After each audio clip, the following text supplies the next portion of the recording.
A few months back, I made a video testing ashwagandha for 30 days. I talked about the stress relief, better sleep, and how it seemed to help with my workouts. The results looked pretty good, and honestly, I didn't have any major issues with it. But after that video went live, a few people in the comments had warnings that I never expected. Some people were telling me about emotional numbness, feeling like zombies, losing their drive completely. Others said that they couldn't feel excitement or sadness anymore, or their libido just disappeared after taking ashwagandha. Even though I feel fine, clearly some people are having a totally different experience with it. I had no idea that these effects were even possible when I made that original video. I figured it's worth investigating what might be going on with these viewers. So what does the research actually say about ashwagandha's dark side? And why do some people seem to handle ashwagandha fine when others clearly don't? So I started going through the comments, and honestly, there was this pattern that caught my attention. It wasn't a ton of people, but enough to make me concerned. It wasn't the usual supplement complaints about maybe upset stomachs or headaches. It was something way more personal. People were describing feelings of just flatness. One comment really stuck with me. Someone wrote, "I used to get excited about my weekend plans, but now I just don't care about anything anymore." And I'm reading this thinking, that's not a side effect. That sounds like they've lost a part of themselves. Then I started seeing more, and I'm thinking, I still use this stuff from time to time, and I've been feeling fine. So what's different for them? What's really going on here? So I went down a bit of a research rabbit hole, and what I found was very interesting. Ashwagandha works by lowering your cortisol, and that's the whole point of it. When you're stressed out, your cortisol level is through the roof. Ashwagandha helps to bring it down. Except cortisol isn't just your stress hormone. It's something that gets you out of bed in the morning. It's what makes you excited about things. It's part of feeling alive. Now the theory, and this is just a theory because the research here is still pretty limited, is that for some people, ashwagandha doesn't just lower cortisol to a healthy level, it hammers it down so much that they end up feeling like they're watching their life happen instead of actually living it. Then there was one comment that really caught my attention. A woman talking about libido issues. She wrote, "I've been married for almost 10 years and suddenly I have zero interest in my husband. I thought something was seriously wrong with me." Imagine thinking that there's something wrong with you or your relationship when it might just be a supplement you decided to try. Then there was the whole dependency thing. A few people mentioned that ashwagandha helped them sleep at first, but after months of use, they couldn't fall asleep without it anymore. One person told me that they'd been on it for over a year and literally couldn't sleep without taking it. And at that point, in my eyes, it's no longer a supplement, that's dependency. And that's kind of concerning because the whole point is to improve your sleep and not become reliant on something. One more thing from the research that kind of freaked me out.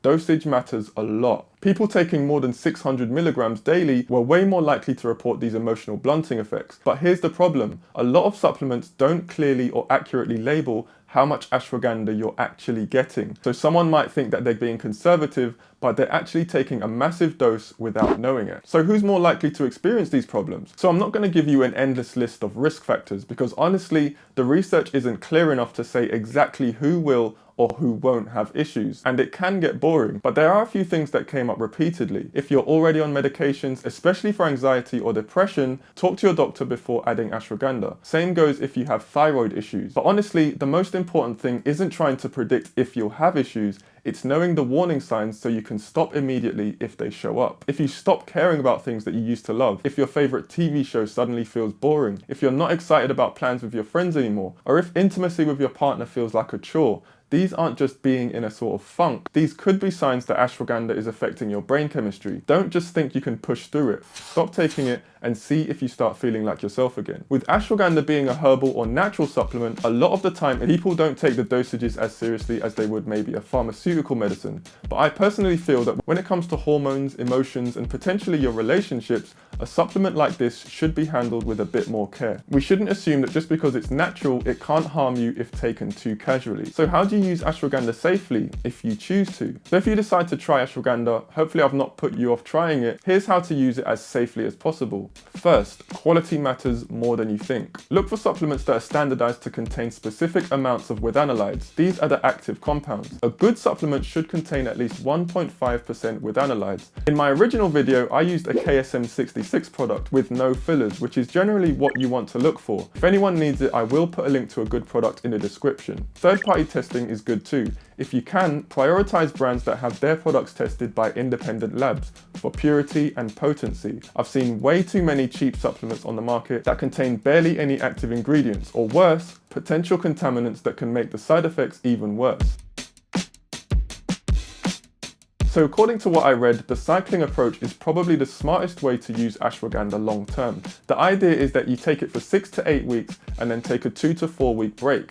This prevents your body from becoming too dependent on it and reduces the risk of those negative effects building up over time. Looking back, this might actually be why I haven't had these issues. I wasn't using it continuously enough for me to see these effects. So if you're currently taking it every single day with no breaks, maybe consider cycling it instead. Better safe than sorry. Start low and pay close attention to how your body responds. Even if the bottle says to take 2 capsules, maybe you could start with 1 capsule and see how you feel after a few weeks. Your body will tell you if it's working. You should feel calmer and sleep better without feeling emotionally numb or losing your drive. If you don't notice any benefits within 3 to 4 weeks, I'd say it's probably not the right supplement for you. And if you notice emotional blunting, loss of motivation, disappearing libido, or unusual fatigue, stop taking it immediately. You know your body better than anyone else does. Don't try to just push through these effects hoping that they'll go away. They usually get worse with continued use, and it can take weeks or even months for your natural hormone production to recover after you stop. Ashwagandha is a great supplement and I had a good experience with it.